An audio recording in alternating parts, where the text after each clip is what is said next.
दोस्तों नमस्कार। Daily current affairs के वीडियो में आपका स्वागत है। आज के इस वीडियो में हम लोग 10 जुलाई 2020 के करंट अफेयर्स को देखेंगे कि न्यूज़ से क्या कुछ सवाल आपके परीक्षा के लिए उपयोगी साबित हो सकते हैं। वीडियो शुरू करने से पहले अगर आप मेरे चैनल पर पहली बार आए हैं तो इस चैनल को सब्सक्राइब करिए, साथ ही साथ बेल आइकन को प्रेस करिए ताकि मेरे द्वारा बनाए गए इन उपयोगी वीडियो का सीरीज़ आपके पास सबसे पहले पहुँचे। वीडियो को अंत तक देखिएगा। वीडियो के अंत में आपके लिए सवाल भी रखा गया है। चलिए देखते हैं आज की वीडियो का पहला सवाल। हाल ही में किस देश ने अपने यहाँ डीडी न्यूज़ को छोड़कर अन्य भारतीय न्यूज़ चैनल के प्रसारण को बैन कर दिया है? क्या ये श्रीलंका है, भूटान है, पाकिस्तान है या नेपाल है? सही उत्तर है दोस्तों, नेपाल ने अभी जो है यह फैसला लिया है कि डीडी न्यूज़ को छोड़ करके अन्य सभी न्यूज़ चैनल को जो है वहाँ पर बैन कर दिया जाएगा। भारतीय राज्य के स्वामित्व वाले दूरदर्शन के समाचार चैनल डीडी न्यूज़ को छोड़कर नेपाल स्थित मल्टी सिस्टम ऑपरेटरों ने अन्य सभी भारतीय समाचार चैनलों पर जो है उनके प्रसारण पर प्रतिबंध लगा दिया है। जैसे आप जान रहे हैं कि भारत और नेपाल अभी सीमा विवाद से जूझ रहा है, उसमें जो है नेपाल की तरफ से यह कदम उठाया गया है। आप देख सकते हैं इंडियन न्यूज़ चैनल जो भी पॉपुलर चैनल हैं उन सभी को जो है अभी नेपाल ने अपने यहाँ प्रसारण में बैन कर दिया है। चलते हैं दूसरे सवाल पर। अमेजोनिया 1 सैटेलाइट किस देश का है जिसे इसरो द्वारा अगस्त में लॉन्च किया जाएगा? अमेजोनिया नाम से ही आप समझ जाएंगे। क्या ये श्रीलंका है, भूटान है, फ्रांस है या ब्राज़ील है? तो इसका सही उत्तर है दोस्तों, यह ब्राज़ील की सैटेलाइट है। आपको पता होगा कि अमेज़न की फॉरेस्ट जो है वहीं पर है, तो आप अमेजोनिया वहीं से नाम डिराइव कर रहा है, तो ब्राज़ील आप आसानी से गेस कर सकते थे, तो ब्राज़ील इसका सही उत्तर है।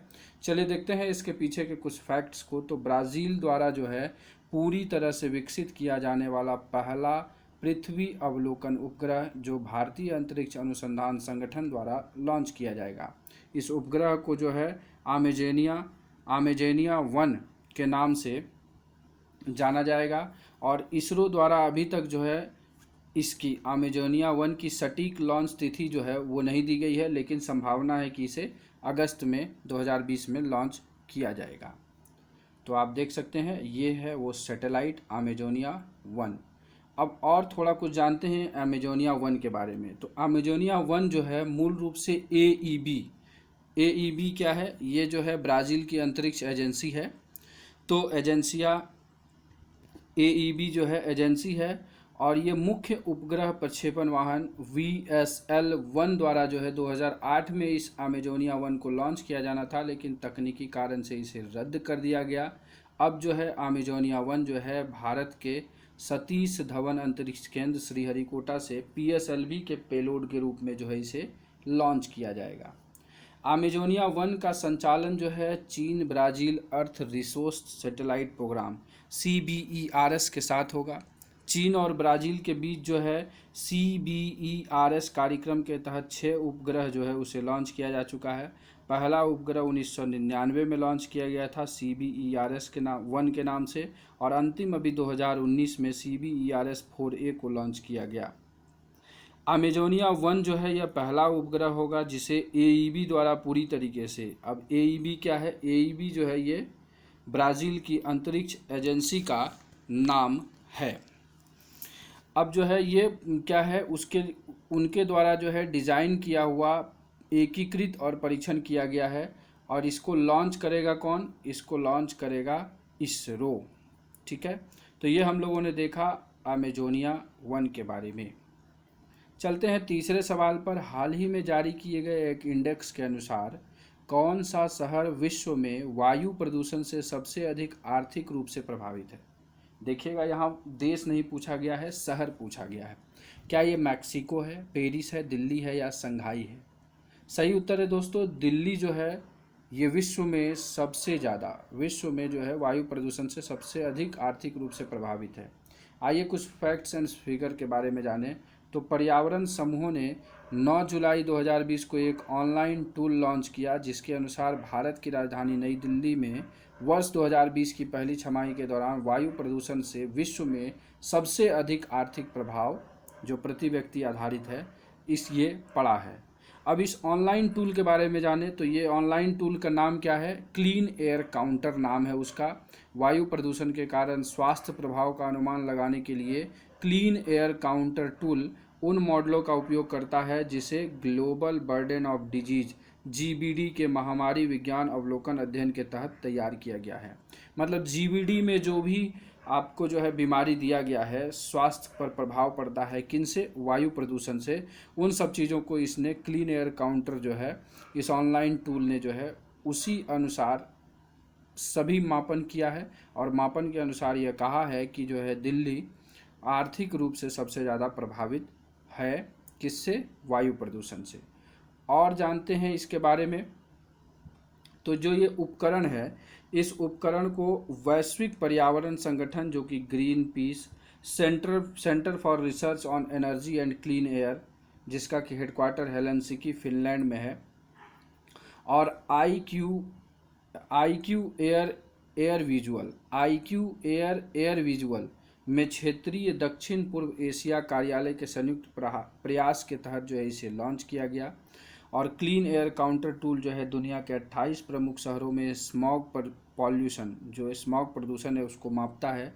इसमें दो तरह की चीज़ दिया गया, एक तो आपको पता चल गया कि प्रति व्यक्ति आधार पर जो है नई दिल्ली सबसे अधिक आर्थिक प्रभाव पड़ा है उसके ऊपर। वायु प्रदूषण के कारण जो है नई दिल्ली की जीडीपी 5.8% नष्ट हो गई। वार्षिक जीडीपी के अनुसार जो है दूसरे नंबर पर जो है कौन है, बीजिंग है, और तीसरे नंबर पर मुंबई है। अब जो है वायु प्रदूषण से सबसे अधिक मौतें जो है वो चीन के शंघाई शहर में हुई हैं। तो ये दो फैक्ट्स आपको यहाँ से मिल गए। अगर मौत के बारे में पूछेगा तो कौन सा शहर, वो शंघाई हो जाएगा। और अगर आर्थिक प्रभाव के बारे में पूछेगा तो नई दिल्ली उसका उत्तर होगा। चलते हैं अगले सवाल पर। हाल ही में किसने जम्मू कश्मीर में 6 नए पुल का उद्घाटन किया है? क्या वो अमित शाह, नरेंद्र मोदी, राजनाथ सिंह या नितिन गडकरी? सही उत्तर है दोस्तों, राजनाथ सिंह ने अभी 6 पुलों का जो है उद्घाटन किया है। अब कौन कौन से हैं, तो रक्षा मंत्री राजनाथ सिंह ने जम्मू कश्मीर के संवेदनशील सीमावर्ती क्षेत्रों में 6 रणनीतिक पुलों, स्ट्रेटेजिक ब्रिजेज का उद्घाटन किया। मतलब अभी कोविड-19 में कोई फिजिकली काम नहीं हो रहा है, सभी इलेक्ट्रॉनिक हो रहा है। अंतर्राष्ट्रीय सीमा और नियंत्रण रेखा के साथ सामरिक महत्व रखने वाले 6 पुलों का निर्माण किसने किया है? BRO, बॉर्डर रोड ऑर्गेनाइजेशन द्वारा बेहद कठिन मौसम की स्थिति और इलाकों में काम करके रिकॉर्ड समय में किया गया है। 6 में से जो है 2 पुल कहाँ पर हैं? कठुआ जिले के तरनाह नाले पर, और जम्मू कश्मीर के अखनूर पल्लनवाला रोड पर जो है 4 पुल है। मतलब 6 में से 6 का जो है लोकेशन यहाँ पर बता दिया गया है। अब जो है इन सभी 6 पुलों का निर्माण BRO के किस प्रोजेक्ट के तहत किया गया है, ये भी पूछा जा सकता है। तो BRO के संपर्क प्रोजेक्ट के तहत इसे लॉन्च किया गया है। और जो 6 पुलों का निर्माण क्षेत्र के सामरिक महत्व पर ध्यान केंद्रित करने के पर किया गया है, क्योंकि ये सभी पुल भारतीय सशस्त्र बलों के आवागमन को सुगम बनाने में मदद करेंगे। देखिए, आवागमन, संपर्क का मतलब क्या है? मान लीजिए कि यहाँ पर कोई नदी है और इधर रास्ता है, इधर रास्ता है, तो अब हम अगर यहाँ एक ब्रिज बना देते हैं तो एक संपर्क स्थापित होता है। तो यही BRO का अभी जो है ये संपर्क मॉडल चल रहा है, और इसी संपर्क के तहत जो है उसने इन 6 पुलों का निर्माण किया है। तो आप देख सकते हैं यहाँ पर ऑनलाइन इसका उद्घाटन किया गया। अब हम लोग जान लेते हैं BRO, ये सीमा सड़क संगठन के बारे में कुछ जान लेते हैं। तो सबसे पहले आप देखिए, ये BRO का लोगो है, और भारत के पूर्व और प्रथम प्रधानमंत्री जवाहरलाल नेहरू को सीमा सड़क संगठन के संस्थापक के श्रेय दिया जाता है। इसका मुख्यालय नई दिल्ली में है, और स्थापना 7 मई 1960 को हुई थी। वर्तमान में BRO देश में 18 परियोजनाओं के तहत काम करता है या कर रहा है। यह देश भर में 32,885 किलोमीटर सड़क और 12,200 मीटर से अधिक अस्थायी पुलों का रखरखाव करता है। पिछले 2 वर्षों में BRO ने देश भर में 5800 मीटर अस्थायी पुलों का निर्माण किया है। तो इसमें थोड़ा सा इस पॉइंट्स को आप याद नहीं भी रख सकते हैं, लेकिन यहाँ ऊपर के पॉइंट्स को याद रखें, सवाल स्टैटिक में पूछे जा सकते हैं। आगे चलते हैं, अगला सवाल। हाल ही में दक्षिण पूर्व एशिया के कौन से देशों ने रूबेला और मीजल्स बीमारी से मुक्ति पा ली है? आपको बता दें, मीजल्स बीमारी से जो है पहले भी 4 देशों ने मुक्ति पा चुके हैं, लेकिन यह पहला बार है जब दो देश जो हैं दक्षिण एशिया के, उन्होंने दोनों बीमारी रूबेला और मीजल्स से मुक्ति पा ली है। क्या वो भारत व श्रीलंका है, श्रीलंका व म्यांमार हैं, भारत व मालदीव हैं, या श्रीलंका व मालदीव हैं? तो इसका सही उत्तर है दोस्तों श्रीलंका व मालदीव जो है वो दक्षिण पूर्व एशियाई देश हैं जिन्होंने कि अभी रूबेला और मीजल्स दोनों बीमारी से मुक्ति पा ली है। थोड़ा सा हम लोग बैकग्राउंड में चलेंगे तो जिनेवा में जो WHO का हेडक्वार्टर है, तो जिनेवा स्थित विश्व स्वास्थ्य संगठन ने घोषणा की कि श्रीलंका और मालदीव ने रूबेला वायरस को खत्म कर दिया है, और इसके साथ ही श्रीलंका और मालदीव WHO के दक्षिण पूर्व एशिया क्षेत्र से पहले दो देश बन गए हैं जिन्होंने मीजल्स और रूबेला मतलब दोनों को सफलतापूर्वक समाप्त कर दिया है। आपको बता दें कि मीजल्स जो है 2017-18 में भूटान, तिमोर लेसे, उत्तर कोरिया और मालदीव से जो है यहाँ से भी 2017-18 में ही मीजल्स को पूरी तरह से समाप्त कर दिया गया, लेकिन 2019 में श्रीलंका में यह बीमारी समाप्त हुई पूरी तरीके से। अब 2020 में इन्होंने रिकॉर्ड बनाया कि रूबेला नाम की बीमारी जो है उससे भी और मीजल्स दोनों से जो है श्रीलंका और मालदीव ने मुक्ति पा ली है। चलते हैं अगले सवाल पर। हाल ही में सरकारी भूमि की सुरक्षा के लिए अंतरिक्ष प्रौद्योगिकी और कृत्रिम बुद्धिमत्ता का उपयोग करने वाला भारत का पहला राज्य कौन बन गया है? क्या ये महाराष्ट्र है, उड़ीसा है, मध्य प्रदेश है या उत्तर प्रदेश है? सही उत्तर है दोस्तों उड़ीसा जो है अभी पहला राज्य ऐसा करने वाला बन गया है। आइए देखते हैं कुछ बैकग्राउंड्स।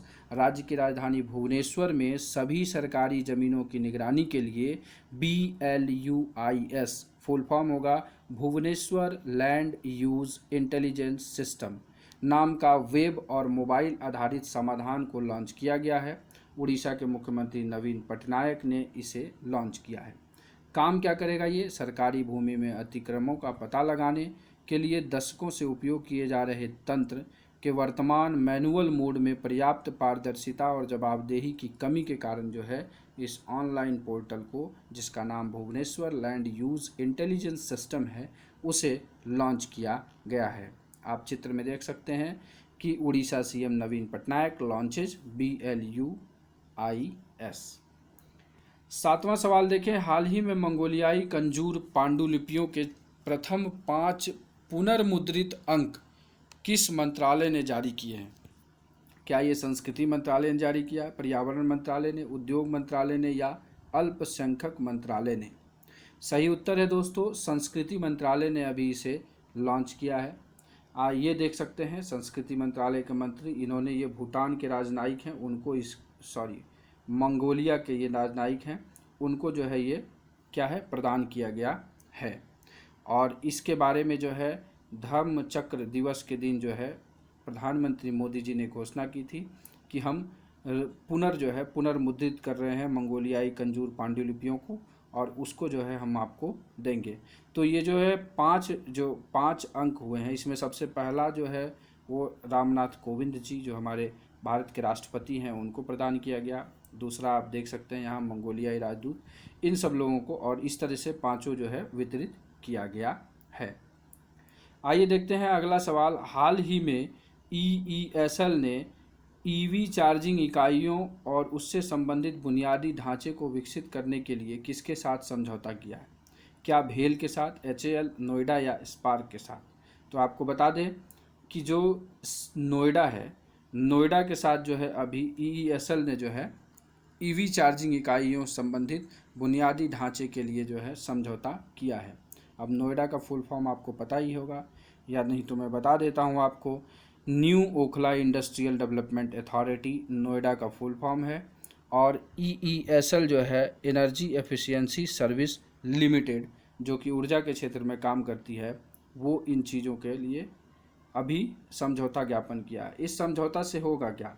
अभी क्या है डीजल और पेट्रोल की जो गाड़ियां हैं उसे जो है हम लोग कम यूज़ करना चाह रहे हैं, और भारत जो है फेम नीति के तहत जो है इलेक्ट्रिक हो रहा है, मतलब इलेक्ट्रिक व्हीकल्स को जो है बढ़ावा दिया जा रहा है।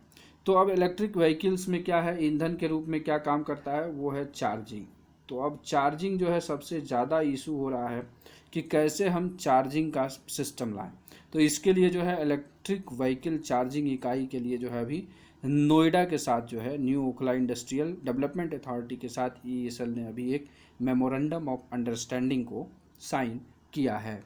तो ये हम लोगों ने देखा EESL जिसने कि नोएडा के साथ अभी क्या किया है, मेमोरेंडम ऑफ अंडरस्टैंडिंग साइन किया है। चलते हैं अगले सवाल पर कि हाल ही में एशिया कप 2020 जो है वो रद्द कर दिया गया है। 2021 में इसकी मेज़बानी कौन करेगा? क्या भारत, अफगानिस्तान, श्रीलंका या बांग्लादेश?